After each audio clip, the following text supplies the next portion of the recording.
So we're going to take a look at the behavior of liquids and solids in Chapter 10. And we're going to start with some basic information on intermolecular forces. A lot of this is review, but make sure that you understand it anyway. So to start, we want to distinguish between inter versus intra. Intramolecular forces, the word intra means within. So intramolecular forces are inside molecules. They hold atoms together. In other words, covalent bonds. Okay? Inter means between. So intermolecular forces are between molecules. These are generally not bonds, true bonds. They're attractions and repulsions. Okay? As the particles have more movement, kinetic energy, and as they have greater distance between them, we weaken intermolecular forces. So solids, the intermolecular forces are the strongest, then liquids, then gases. When a substance goes from one physical state to another, you do not break intramolecular forces. You do not break bonds. You simply weaken or break intermolecular forces. Okay, that's very important. So boiling water does not break the bond between the oxygen and the hydrogen, creating oxygen gas and hydrogen gas. It simply separates the water molecules. Okay, basic stuff there. First that we're going to talk about is dipole-dipole attractions. When you have polar molecules, molecules with dipoles, in the same space, they're going to line up with the goal of minimizing repulsions and maximizing attractions to one another. Compared to covalent bonds and ionic attractions, ionic bonds, these are weak because we're not dealing with full charges, we're dealing with partial charges. But essentially, if you have these molecules and these yellow spheroids represent cartoon representations of polar molecules.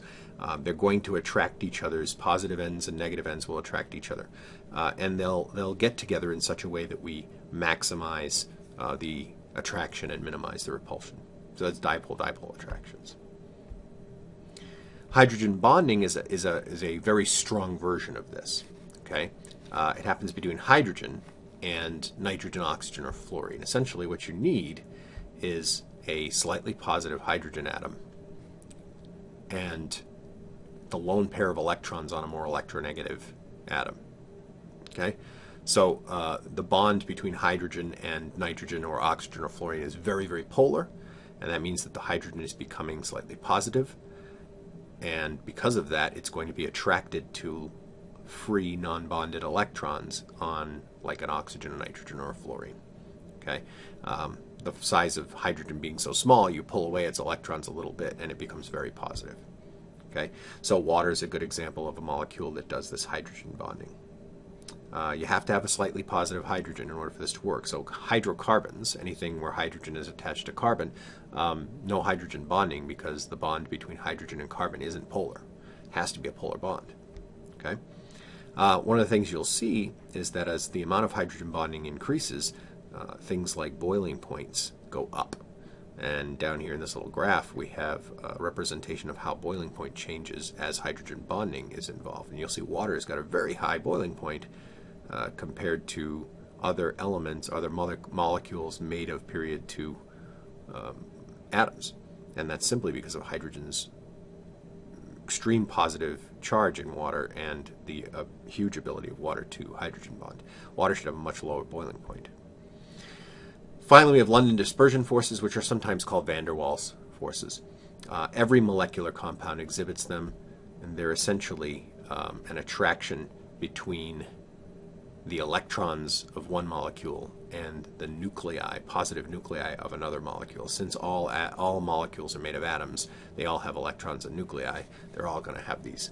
We only care about them if we're dealing with non-polar molecules because they have no other intermolecular forces that they will contribute in. Okay, noble gas atoms as well. Generally, the physical properties of a noble gas are dependent on London dispersion forces only. They're very weak and they're very short-lived. And as you increase the molecular motion, the kinetic energy of particles, they're irrelevant pretty much. Okay, so they're caused essentially by the formation of a temporary dipole moment. It's called an induced dipole moment, where you have two atoms that are nonpolar or two molecules that are nonpolar. They get close to each other. The nucleus of one attracts the electrons of the other and pulls them towards itself, thereby creating like an ad hoc polar molecule with a slight positive and slight negative charge. The minute they separate, though, they both go back to being nonpolar molecules. All right, so let's take some practice. Of the 3 hydrohalic acids listed, hydrogen fluoride, hydrogen chloride, hydrogen bromide, which one would have the highest boiling point? In other words, which one has the greatest amount of intermolecular forces? You figured it out? That's right, HF. Most polar bond, smallest atoms, very, very polar, lots of dipole-dipole interactions, hydrogen bonding as well. All right, let's take a look at the substances on the left and match them up with the most important intermolecular force on the right. So BaSO4, which of those 4 is the most important? Take a look, maybe stop the video, try and match them up, and then come back and check. You ready? All right, so barium sulfate, well, that's ionic. That's the most important intermolecular force. H2S, hydrogen sulfide. Yep, weakly polar, so dipole-dipole interactions. No hydrogen bonding in H2S. Xenon, good London dispersion forces. C2H6, ethane, also London dispersion forces. P4, an allotrope of phosphorus, 4 tetrahedrally bonded phosphorus atoms, also London dispersion. Water, that'd be hydrogen bonding. And CSI, not the show, but the ionic compound, cesium iodide, ionic. Good. So, which have stronger intermolecular forces, CO2 or OCS? Draw the structure and see if you can figure it out.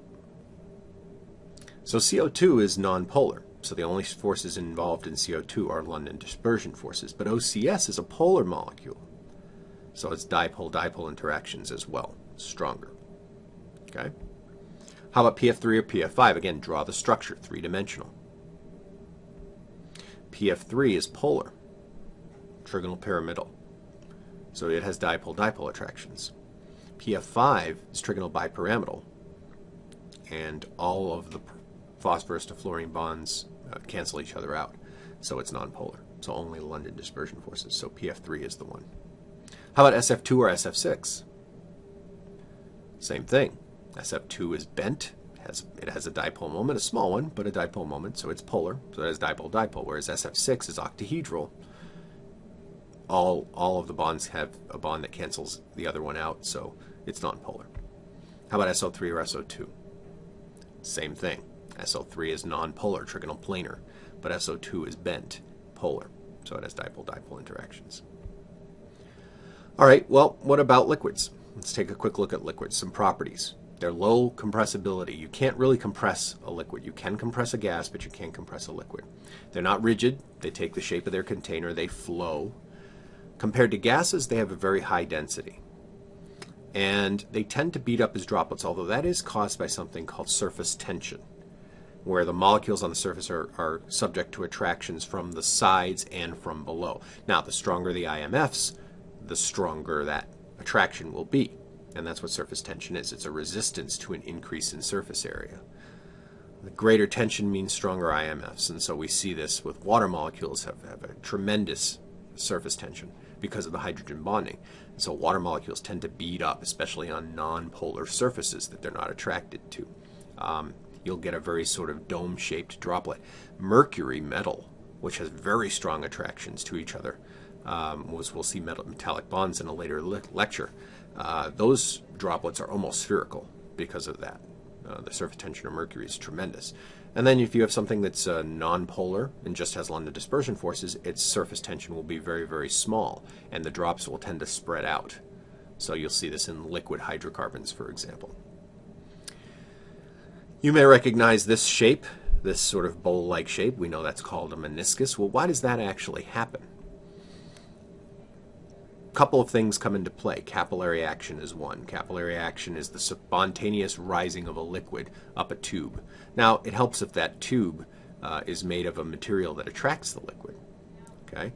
Intermolecular forces, sometimes called cohesive forces, forces that hold molecules together, and adhesive forces, adhesion between liquid and the container. Those forces help the liquid to rise up the tube.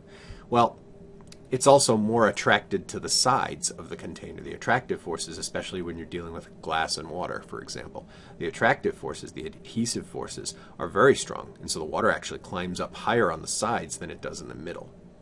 And that's where you get that bowl shape. Now, if you were to put water into a non-polar material tube, like a plastic tube, it'll make sort of a reverse shape, a reverse bowl shape. The other property that we want to make sure we understand is viscosity, which is resistance to flow. The more IMFs a liquid has, the more viscous it will be.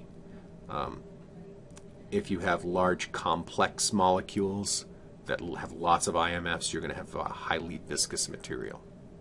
Viscous means it's resistant to flow. So, a lot of information about solids and liquids. We'll have more to say about solids in the next couple of lectures.